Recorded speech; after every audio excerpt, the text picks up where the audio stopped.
Welcome to the Deep Dive. Today, our mission is really about cutting through the noise. We've got a stack of recent Sky News items, That's right. and we want to pull out the key insights for you. Basically, a shortcut to getting properly informed without, drowning in headlines. Exactly. And we're not just telling you what happened. We want to dig into the why behind these significant updates. And maybe what's next. And definitely what's next. It's all about connecting those dots, even between stories that seem, well, totally unrelated at first glance. And it's quite a mix today, isn't it? We've got a big political row brewing here over welfare reforms. Mm-hmm. Then there's this surprise international ceasefire. Quite dramatic. Very dramatic. And even something maybe a bit unexpected about AI popping up in the NHS. So, yeah. Okay, let's dive right in. Right, let's kick off with the UK. There's this major political challenge facing the government over its welfare reform plans. Yeah, it's significant. We're seeing really substantial opposition, aren't we? I mean, Sky News is reporting over 100 Labour MPs have signed this reasoned amendment, specifically opposing the government's planned disability benefit cuts. And that number, 100 MPs, well, that's a big deal. It's actually enough to seriously threaten the government's majority on this. Right. And it's not just, random backbenchers. This is being led by Meg Hillier. Ah, the chair of the Treasury Select Committee. Exactly, which gives it, real clout. And the timing is tight. The bill's up for debate next Tuesday. This is happening fast. Very fast. Yeah. And it was interesting, the Work and Pensions Secretary, Liz Kendall, she sort of dodged questions about this, what Sky called the burgeoning welfare rebellion. Oh, okay, so to really understand why this is causing such a stir, we need to get into the details of the reforms themselves. What exactly is the government proposing? Well, these plans were unveiled back in March by Liz Kendall. The main goal, stated goal, is to save around £5 billion.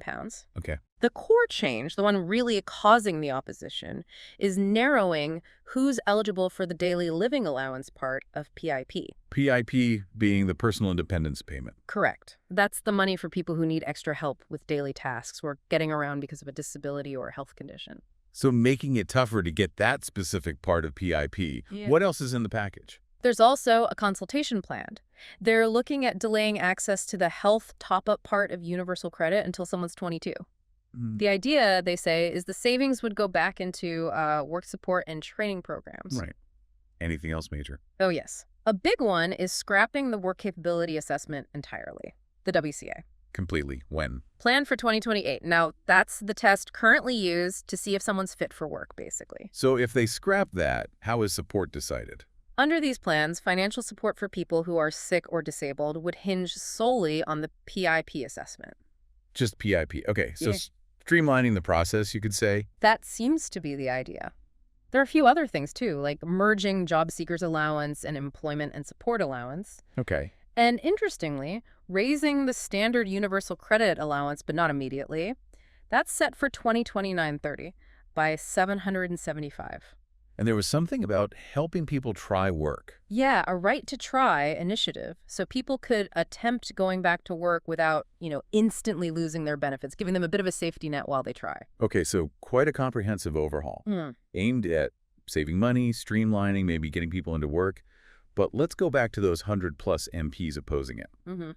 Their core worry, based on those draft figures Sky News saw, is that these changes could push, 250,000 people into poverty. That's the figure being cited, yes, 250,000 people. So what does this really mean for you? Listen, what's the bigger picture here? Well, it starkly highlights that classic tension, doesn't it, between government trying to manage spending, streamline systems. And the potential human impact. Exactly, the social consequences. Those opposing MPs are pointing to potentially severe hardship for a large number of people. And it's more than just the numbers, isn't it? You mentioned relying solely on PIP. Right, that shift, moving away from the WCA, which, for all its flaws, tried to assess work capability in a specific way. Moving just to PIP, it changes how the state views capability. So. It potentially moves towards a more standardized, maybe less nuanced assessment based on daily living and mobility needs rather than specific barriers to work. It forces us to ask, does this drive for efficiency risk overlooking the real difficulties some people face, especially if 250,000 could fall into poverty? A really tough balance. Yeah. Okay, let's switch gears now, moving from domestic policy to the international stage. Right. Because there was this really quite sudden development. a complete and total ceasefire announced between Israel and Iran. Yeah, quite startling given the recent escalations. Absolutely. What are the details here? Well, the announcement itself came via Donald Trump, interestingly. And it followed reported U.S. strikes on 3 Iranian nuclear facilities. Okay. And the conditions. According to reports, Iran's foreign minister said attacks would stop if Israel halted its own strikes by 2 a.m. British summertime on Tuesday. Which they apparently did. Iranian state television then confirmed a ceasefire had indeed begun around that time. Wow. That's an incredibly fast de-escalation from what looked like a very dangerous situation. Yeah. How did others react? What are people saying? Well, reactions came quickly, and they were quite varied. For example, the UK Foreign Secretary, David Lammy, he condemned an Iranian attack that happened before the ceasefire. Right, the one on the U.S. base in Qatar. Exactly. He expressed UK solidarity with the U.S. and Qatar over that. But then you had Priti Patel, the Tory frontbencher. Yes? She described the preceding American strikes on Iran as absolutely essential and necessary to degrade Iran's nuclear program. So, justification for the strikes. Yes, but she also welcomed the ceasefire itself, calling it a potential pathway to de-escalation. Okay, so different takes on the lead-up, Yeah. but relief about the ceasefire itself. What about from Israel?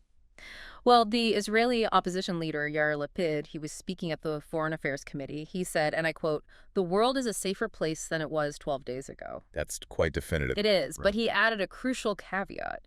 He stressed that any ceasefire needs to be translated into an effective agreement. Meaning it needs substance, needs to hold. Precisely. And he also confirmed Israel is still assessing concerns about Iran's nuclear material. So yes, a ceasefire is welcomed, but the underlying issues and vigilance, they definitely remain. It's fascinating, isn't it, how quickly things can turn in geopolitics. Mm-hmm. But when something like this, a ceasefire, happens so fast after such high tension, what does that tell us? Is it stable?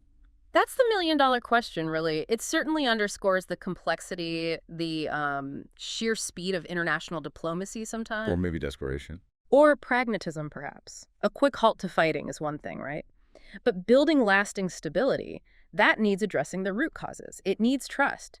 It needs, as Lapid said, effective agreements. So this might be more fragile than it looks. It could be. The speed suggests maybe a pragmatic pause, driven by immediate pressures, rather than a full resolution of the underlying conflict. Connecting it to the bigger picture, de-escalation is a process, not just a single event. Right, a process that needs more than just stopping the shooting. Okay.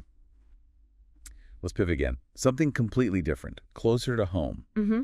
This story about artificial intelligence, AI, being used in NHS patient meetings. Yes, this is a really interesting one. A Sky News investigation found that some doctors have apparently been using AI software to record and transcribe their meetings with patients. Okay, that sounds potentially useful. Well, here's the catch. The software being used, reportedly, doesn't meet minimum standards. Doesn't meet standards. What standards? That's the nub of it.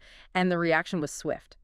NHS bosses actually told GPs and hospitals to stop using this AI software immediately. Why? What's the risk?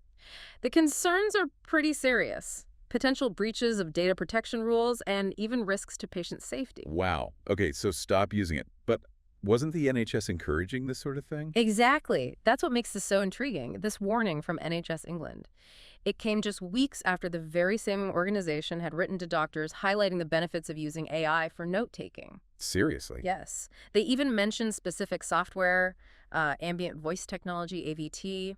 They were promoting it as a way to free up doctors' time, let them focus more on the patient, less on typing notes. So one minute it's the future, the next it's a risk. That's quite a U-turn. It certainly looks like it, a real contradiction in guidance over a very short period. It feels like a case of the technology moving faster than the rules, maybe. That's often the way, isn't it? Innovation races ahead, and the regulation, the safety checks, they struggle to keep up. So what happens now? Especially with AI being talked about so much as a solution for the NHS. Well, here's another twist. Despite this controversy, and it is a growing controversy around software that listens in on, sensitive patient conversations. Yes. The health secretary, Wes Streeting, is reportedly set to put AI right at the center of his big NHS reform plan. Really? Even after this? Apparently so. It's expected in the 10-year plan for the health service in England, due next week. which, really throws the issue into sharp relief. How so? It exposes that fundamental challenge, balancing the drive for innovation and efficiency, which AI promises, against critical issues like patient data privacy, safety, and just the basic need for robust oversight before rolling out powerful new tech in such a sensitive area. It seems like they're rushing towards it without maybe having all the answers first. It raises that very question. Is there enough independent ethical review? Are the regulatory frameworks actually ready for this kind of integration? Getting it wrong, well, it could not only be costly, but could really damage public trust in these new technologies for healthcare. Definitely food for thought there. Work. Wow, okay. We've covered a lot of ground today. We really have. From the ins and outs of that welfare rebellion and what it means for policy here, The domestic politics. to the really sudden shifts in the Middle East Yeah. with that Israel-Iran ceasefire. The international angle. And then this whole complex picture of AI and the NHS, the promise versus the pitfalls. It really shows how connected everything is, doesn't it? It really does. These aren't just separate news items. They're threads in a much bigger fabric. Understanding one often sheds light on the others. And that's the value, right? Yeah. Connecting those pieces. Absolutely. Which leads to, I suppose, a final thought for you, the listener. In a world where we're just bombarded with information constantly, how do you personally sift through it all? How do you evaluate these different updates of a political row, a ceasefire, a tech issue, when they're all hitting you on the same day, competing for attention? How do you build your own sort of coherent understanding of the forces shaping things? That's a great question to leave people with. How do you connect those dots yourself? Precisely. It's about active thinking, not just passive consumption. Couldn't agree more. Well, thank you for joining us on this deep dive. Keep asking those questions. Keep connecting the dots for yourself. And keep exploring. We'll see you next time.